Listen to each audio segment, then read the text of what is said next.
Every week, it's my goal to share financial information that helps you in your life and financial vineyard. We hope it takes you from your roots to the journey of your vines and the influences in the air that help craft your delicious life.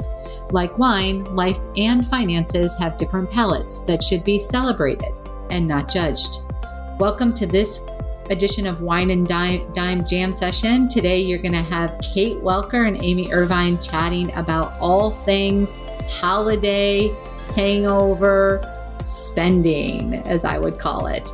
And before we dig into that, it is a Friday that we're recording on. According to my world clock, it's 5 o'clock over the other side of the ocean. So I'm thinking about maybe taking a trip with my taste buds to someplace that has a Grenache wine to enjoy tonight. Kate, how about you?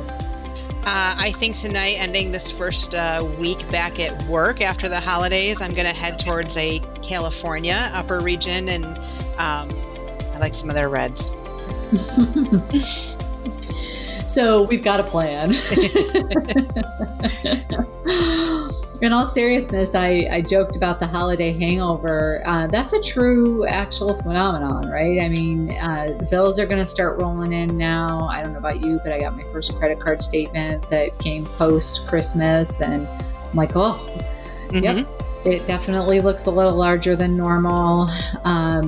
Let's chat a little bit about the holiday spending and some of the concerns that we've heard over the years working in financial planning, and maybe some potential suggestions that we would give for people to start right now to start planning for, the end of the year this year.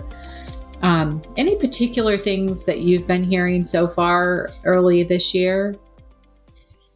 So what I like to do for myself is to write down a list of general categories and then kind of getting closer. So we all like to think about gifts. That is obviously a large piece of what we think about around Christmas spending. And I will write down a list of everyone that I had to buy a gift for. I chose to buy a gift for. And then don't forget those things like teachers or service providers that you might be leaving a Christmas present for, a gift, something extra. And then go back and look through and see, what did you purchase for them? How much did you spend? And then think about, is that really what your budget allows for too? That might come at the end of this process. But just to kind of get it all out there first, all out on paper. I'm a paper and pen person. You could do it in the computer. But just to get it out and see it, make it very real to you. Because when you're running out and getting this and getting that, I don't think you get in your brain a sense of the total of how much you've actually been spending on these things as time went on. And I know some people have a plan in their mind of what they plan to spend on the Christmas season or the holiday season in general. But I don't know as if when you're actually there in the middle of purchasing, it always, kind of comes back. You see that maybe perfect gift. As you're out there like, it's okay. I can spend a little extra or do this for that person instead with that.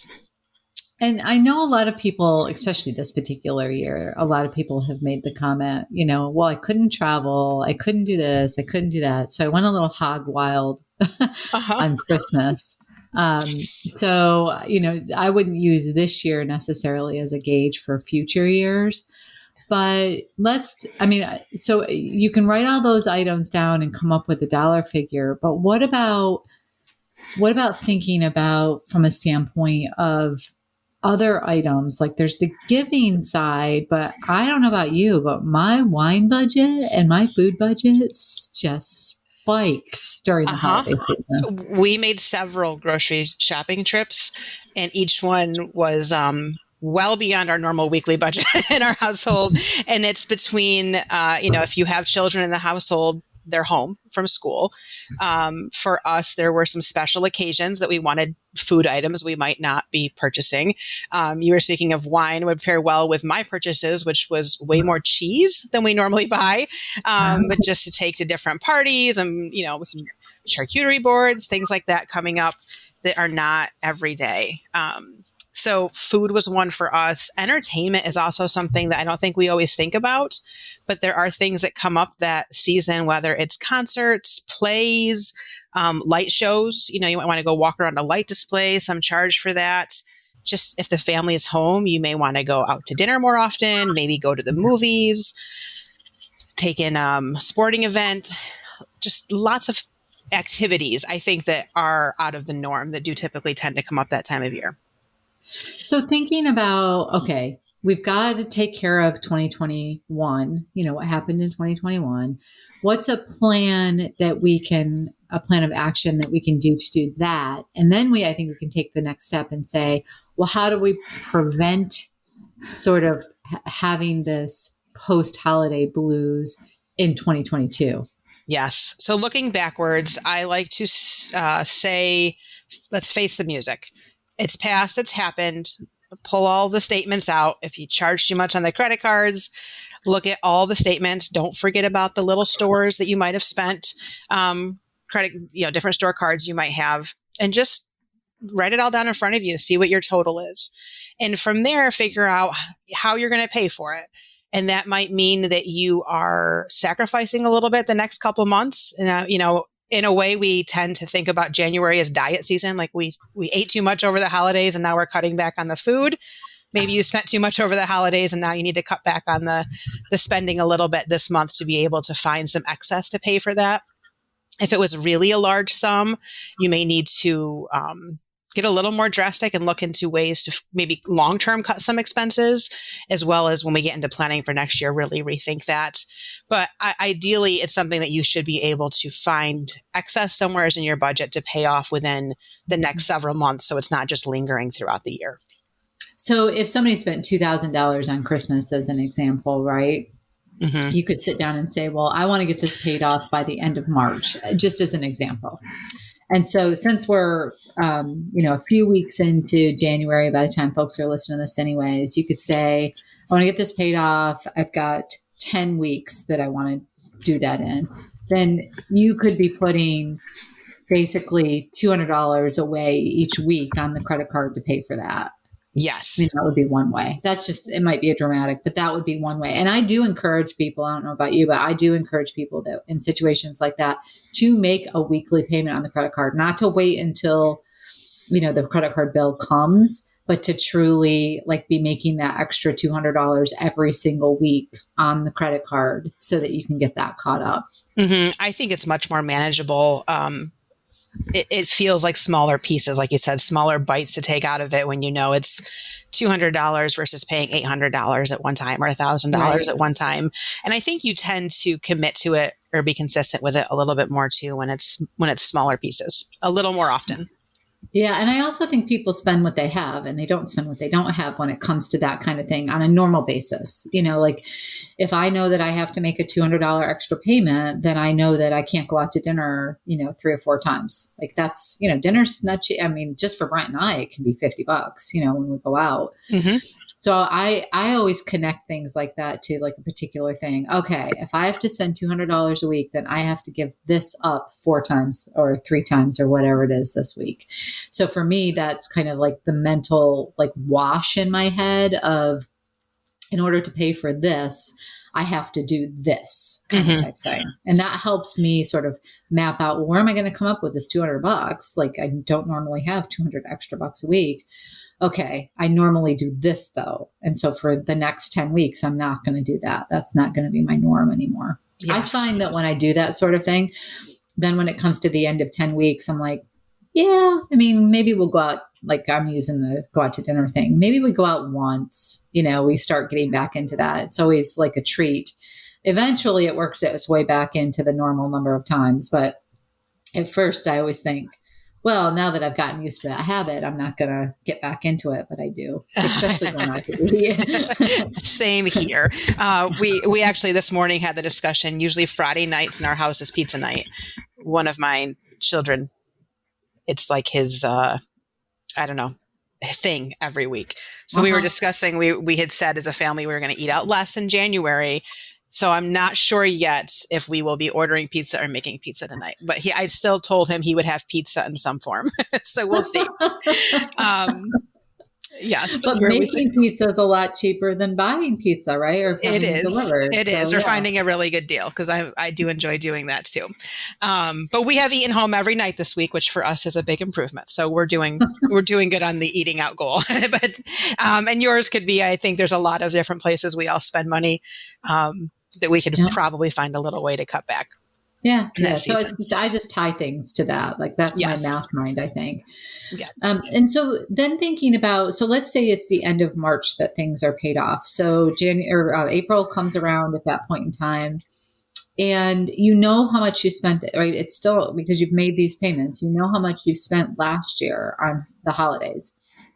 So let's go back to that $2,000 figure, right? Mm-hmm. So if that's something that you're going to, over the course of the next 9 months, you're going to be spending, you're needing to save. It's about, give or take, $52 a week that you'd have to throw in like a savings account or a Christmas club or something like that.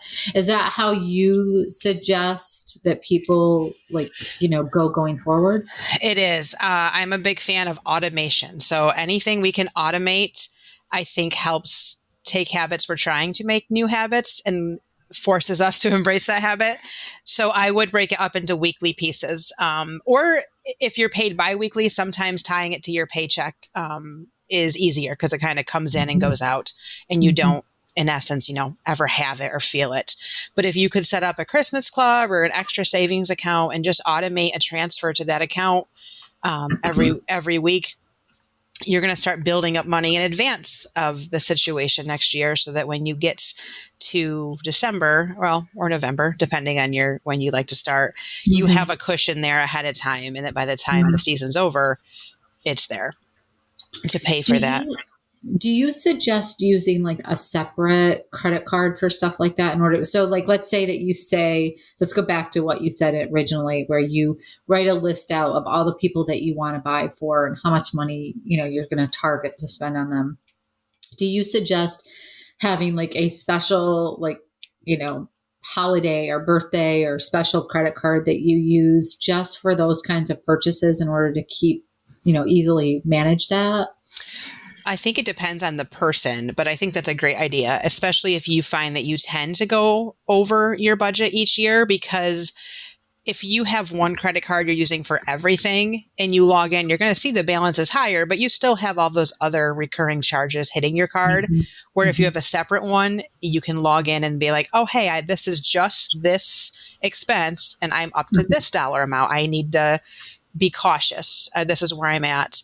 I also like to pay things as I go sometimes. So if I am using a credit card for something like Christmas gifts, example, that I am spending more than usual, I will in that time period go in weekly and make payments as I'm going with it, kind of from that savings pile, just to stay on top of it, so that you don't get through the end of it and say, here's this large bill looming.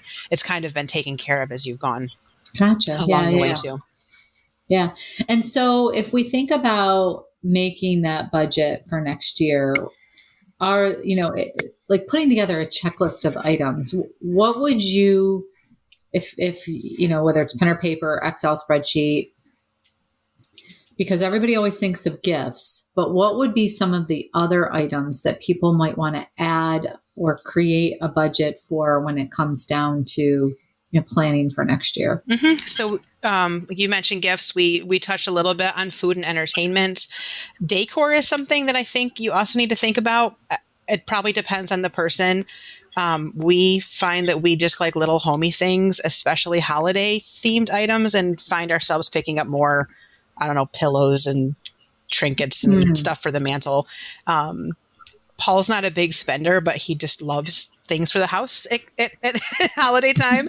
So we kind of chuckle about that sometimes, finding little things there to just make it feel different, whether it's outside decorations. That is a piece that does come into play. If you are going to be taking time off of work as well, that's something to just take into consideration. You may have holiday time to use, but if you're an hourly worker and you won't get compensated, just to plan in extra savings to kind of create yourself a paycheck for that time of year if you're going to be taking extra time off. That's a good point, because some companies close down during that period of time. And if you have vacation time, you can use that. But if you don't have any vacation time left, it's unpaid leave. So it is important to take that into consideration. We also drove a lot seeing family. So I would say our auto expenses were higher for that time period. But that wouldn't apply to everyone. But you may have some travel included as well. Yeah. Those are great ideas and great tips. Any other suggestions that you would have for folks that are either looking to recover from that holiday hangover or, again, thinking about next year already? The one thing I would say is to really think about what you want your holidays to look like. And when I say that, we kind of get wrapped up in the spending sometimes and the gift giving. And if you do find yourself going over whether you're able to or not, maybe rethinking your situation. So I know of some friends of mine that they've all said, there's a lot of people to buy gifts for. It's getting more difficult. What if we just go out to dinner as a group, or we take an event, or maybe, I know I have a very large family. So as we got older, we started drawing names. So you had one person to buy for. Or if you have a group that tends to be extravagant with gifts and you feel obligated to keep up with that, be frank now. It's easier to have the conversation now or in February or March than it is in November and December when people are in the midst of purchasing items. Just to, again, if you had feelings coming out of it about things or spending remorse, that's not the feeling you should have coming out of the holidays. Right. You brought up a good point about being frank about, the fact that you're not capable of keeping up with the Joneses, as you want to say, right? I remember saying because Brent and I at one point were saving very, very, very diligently to try to remodel the house and then ultimately build a new house.